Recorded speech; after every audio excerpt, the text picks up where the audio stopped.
அகிலம் டிவி நேயர்களுக்கு வணக்கம். இன்றைய நாளுக்கான காலை நேர பிரதான செய்திகள். விரிவான செய்திகளுக்குள் செல்லும் முன்னதாக முதலில் இன்றைய தலைப்புச் செய்திகள். கேப்பாபிலவு படைமுகாமில் ராணுவ வீரர் மரணம். பகிடிவதை குற்றச்சாட்டு வவுனியா மாணவர் உடற்கூற்று மாதிரிகள் கொழும்புக்கு. பிற்பகலில் கொட்டி தீர்க்கப் போகும் கனமழை, விடுக்கப்பட்டுள்ள எச்சரிக்கை. வாகன சாரதிகளுக்கு வெளியாகிய தகவல். வெளிநாட்டிலிருந்து இலங்கை திரும்பிய தம்பதி மனைவியின் இறுதிச் சடங்கில் கணவன் உயிரிழப்பு. இலங்கை நீதித்துறை வரலாற்றில் மேல் நீதிமன்ற நீதிபதிகள் உட்பட பலர் அதிரடி நீக்கம். யாழ் மக்களுக்கு வெளியான முக்கிய அறிவிப்பு. யாழ் மத்திய பேருந்து நிலையத்தில் பெண் ராணுவ சிப்பாய்க்கு அரங்கேறிய அதிர்ச்சி சம்பவம். தொடர்பென விரிவான செய்திகள். முல்லைத்தீவு கேப்பாபிலவு பகுதியில் நிலை கொண்டுள்ள படைமுகாமில் இடம்பெற்ற சம்பவம் ஒன்றில் ஒருவர் உயிரிழந்துள்ளதுடன் இருவர் காயமடைந்துள்ளனர். குறித்த சம்பவமானது நேற்றைய தினம் இடம்பெற்றுள்ளது. சம்பவம் தொடர்பில் தெரிய வருகையில், கேப்பாபிலவில் அமைந்துள்ள 59வது படை தலைமையகத்தில் கைவிடப்பட்ட பகுதியொன்றில் தூண் இடிந்து வீழ்ந்ததில் 3 இராணுவத்தினர் காயமடைந்துள்ளனர்.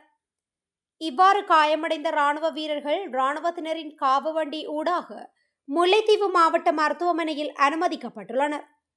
இதில் ஒரு இராணுவ அதிகாரி உயிரிழந்துள்ளதுடன் மற்ற இருவரும் சிகிச்சை பெற்று வருகின்றனர். உயிரிழந்த இராணுவ அதிகாரி குருநாகல் மாவட்டத்தினை சேர்ந்த 34 வயதுடையவர் என தெரிய வந்துள்ளது. சம்பவம் தொடர்பில் இராணுவ போலீசார் விசாரணைகளை முன்னெடுத்து வந்துள்ளதுடன் முள்ளியவளை போலீசாரும் விசாரணைகளை முன்னெடுத்துள்ளனர். உயிரிழந்தவரின் உடலம் முல்லைத்தீவு மாவட்ட மருத்துவமனையில் வைக்கப்பட்டுள்ளதுடன் பிரேத பரிசோதனைகளின் பின்னர் உறவினர்களிடம் ஒப்படைக்க நடவடிக்கை எடுக்கப்பட்டு வருகின்றது. வவுனியா பல்கலைக்கழகத்தில் உயிரிழந்த மாணவனின் உடற்கூற்று மாதிரிகள் கொழும்புக்கு அனுப்பி வைக்கப்பட்டுள்ளது. இந்நிலையில் நேற்றைய தினம் உடற்கூற்று மாதிரிகள் மேலதிக பரிசோதனைகளுக்காக கொழும்பு அனுப்பி வைக்கப்பட்டுள்ளது. குறித்த விடயத்தை திடீர் மரண விசாரணை அதிகாரி சுரேந்திரசேகரன் தெரிவித்துள்ளார். கடந்த வெள்ளிக்கிழமை வவுனியா பல்கலைக்கழகத்தில் பயிலும் 1ஆம் ஆண்டு மாணவர் ஒருவர் மர்மமான முறையில் உயிரிழந்தார். ஏனைய மாணவர்களுடன் மதுபானம் அருந்தியதன் பின்னர் அவருக்கு ஏற்பட்ட திடீர் சுகவீனம் காரணமாக உயிரிழந்ததாக தெரிவிக்கப்பட்டது. இருப்பினும் அவர் சிரேஷ்ட மாணவர்களின் பகிடிவதை காரணமாகவே உயிரிழந்ததாக அவரது உறவினர்கள் காவல்துறையில் முறைப்பாடு அளித்திருந்தனர். இந்நிலையில் குறித்த விடயம் தொடர்பில் பூவரசங்குளம் காவல்துறையினர் தீவிர விசாரணைகளை முன்னெடுத்திருந்தனர். அத்தோடு மாணவரின் சடலம் மீதான உடற்கூற்று பரிசோதனை வவுனியா வைத்தியசாலையில் இடம்பெற்றிருந்தது.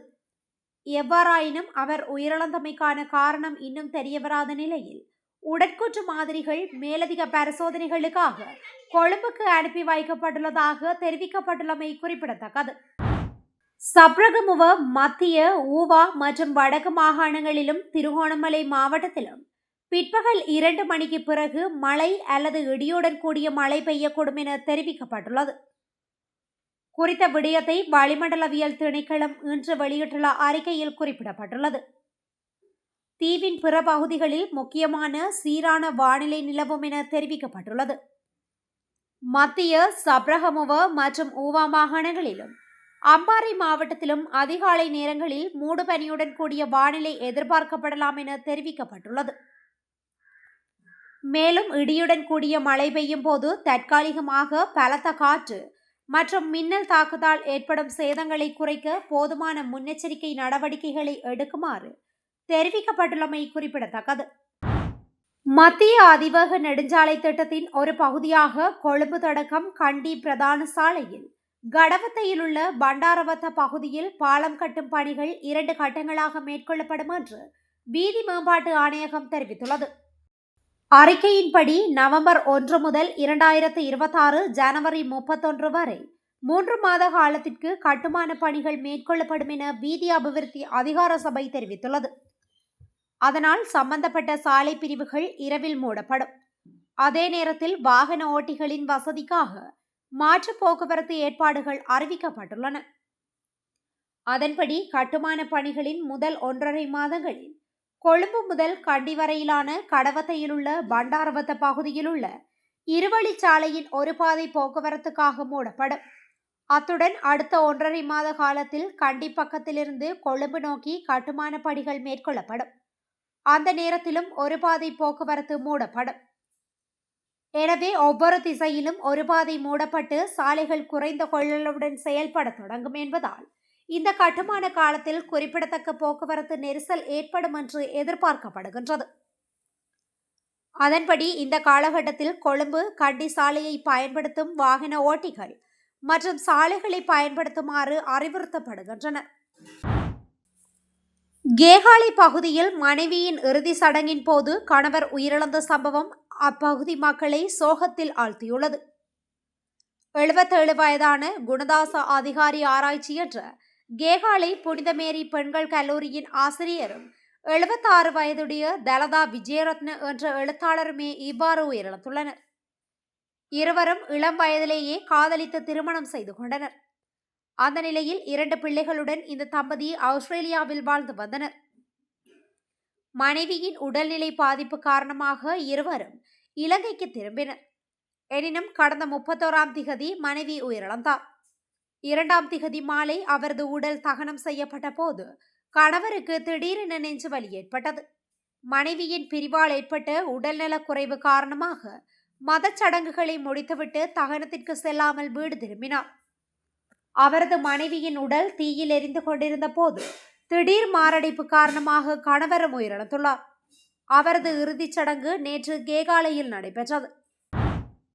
இலங்கை நீதித்துறை வரலாற்றில் முதல் முறையாக 20 நீதிபதிகள் பணி நீக்கம் செய்யப்பட்டுள்ளார்கள். மேல் நீதிமன்ற நீதிபதி ஒருவர் உட்பட 20 நீதிபதிகள் பணி நீக்கம் செய்யப்பட்டுள்ளார்கள். இதன் அடிப்படையில் இவர்களின் பதவிகளுக்கு வெற்றிடங்கள் ஏற்பட்டுள்ளதாகவும் கூறப்படுகின்றது. மேலும் நீதவான்கள், மாவட்ட நீதிபதிகள் என்று 20 பேர் மீது நடவடிக்கை எடுக்கப்பட்டுள்ளதாகவும் கூறப்பட்டுள்ளது. பொதுமக்கள் கொடுத்த ஏராளமான முறைப்பாட்டை அடுத்தே இந்த நடவடிக்கை எனவும் குறிப்பிடப்பட்டுள்ளது. 76 வருட குப்பைகளை அரசாங்கம் சுத்தம் செய்து கொண்டிருக்கின்றது. அதில் நீதித்துறையும் சிக்கியிருப்பது அதிர்ச்சியாக உள்ளது. தேசிய ரீதியாக சுனாமிக்கான ஒத்திகை நிகழ்வொன்று யாழ்ப்பாணம் மாவட்டத்தில் இடம்பெறவுள்ளது. சுமாத்ரா தீவை அண்மித்த கடல் பகுதிகளில் பல சிறிய நிலநடுக்கங்கள் தொடர்ச்சியாக பதிவாகி வருகின்றன. இலங்கையும் சுனாமிக்கு தயாரான நாடு என்ற வகையில் யாழ்ப்பாணம், களுத்துறை, மாத்தறை மற்றும் மட்டக்களப்பு ஆகிய 4 மாவட்டங்களை பிரதானமாக கொண்டு நாட்டின் பிற மாவட்டங்களையும் உள்ளடக்கி தேசிய சுனாமி ஒத்திகை நிகழ்வானது இந்திய பெருங்கடல் பிராந்திய சுனாமி எச்சரிக்கை மையத்தின் கீழுள்ள 28 நாடுகளை உள்ளடக்கி பிராந்திய அமைப்பினால் ஏற்பாடு செய்யப்பட்டுள்ளது. இந்த நிகழ்வின் ஒரு பகுதியாக யாழ்ப்பாணம் மாவட்டத்தில் வடமராட்சி வடக்கு பிரதேச செயலக பிரிவில் உள்ள பருத்தித்துறை கிராம உத்தியோகத்தர் பிரிவான J401 5/11/2025 திகதி புதன்கிழமை முற்பகல் 9 மணிக்கு அனர்த்த முகாமைத்துவ மத்திய நிலையத்தினால் தேசிய ரீதியாக சுனாமிக்கான ஒத்திகை நிகழ்வொன்று நடைபெறவுள்ளது. இது ஒரு ஒத்திகை செயற்பாடு என்பதால் இது தொடர்பில் பொதுமக்கள் எவரும் குழப்பமடைய தேவையில்லை என யாழ்ப்பாண மாவட்ட அனர்த்த முகாமைத்துவ பிரிவின் பிரதி பணிப்பாளர் TN சூரியராஜா தெரிவித்துள்ளார். யாழ்ப்பாணம் மத்திய பேருந்து நிலையத்தில் பேருந்துக்காக காத்திருந்த இராணுவ பெண் சிப்பாய் ஒருவரின் கைப்பையை திருடிய சந்தேக நபரை ஐஸ் போதைப் பொருளுடன் போலீசார் கைது செய்துள்ளனர். பேருந்துக்காக பெண் சிப்பாய் காத்து கொண்டிருந்த வேளை அவரது கைப்பையை திருடிக்கொண்டு சந்தேக நபர் தப்பியோடியுள்ளார். கைப்பையினுள் 1 பவுண்ட் நகை, பணம் மற்றும் முக்கிய ஆவணங்கள் காணப்பட்ட நிலையில் அது தொடர்பில் சிப்பாய் யாழ்ப்பாண போலீஸ் நிலையத்தில் முறைப்பாடு செய்துள்ளார். முறைப்பாட்டின் பிரகாரம் விசாரணைகளை முன்னெடுத்த போலீசார் சந்தேக நபர் கொடிகாமம் பகுதியில் பதுங்கியிருப்பதாக கிடைத்த ரகசிய தகவலுக்கு அமைய சம்பவ இடத்திற்கு விரைந்த போலீஸ் குழு சந்தேக நபரை கைது செய்தனர். சந்தேக நபரை கைது செய்த வேளை அவரது உடைமையிலிருந்து ஐஸ் போதைப் பொருளையும் போலீசார் மீட்டுள்ளனர். கைது செய்யப்பட்ட நபரை யாழ்ப்பாண போலீஸ் நிலையத்தில் தடுத்து வைத்து போலீசார் விசாரணைகளை முன்னெடுத்துள்ளனர். இத்துடன் இன்றைய நாளுக்கான காலை நேர பிரதான செய்திகள் நிறைவடைகின்றன. தொடர்ந்தும் இதுபோன்ற செய்திகளை உடனுக்குடன் அறிந்து கொள்ள அகிலம் டிவியோடு இணைந்திருங்கள். நன்றி, வணக்கம்.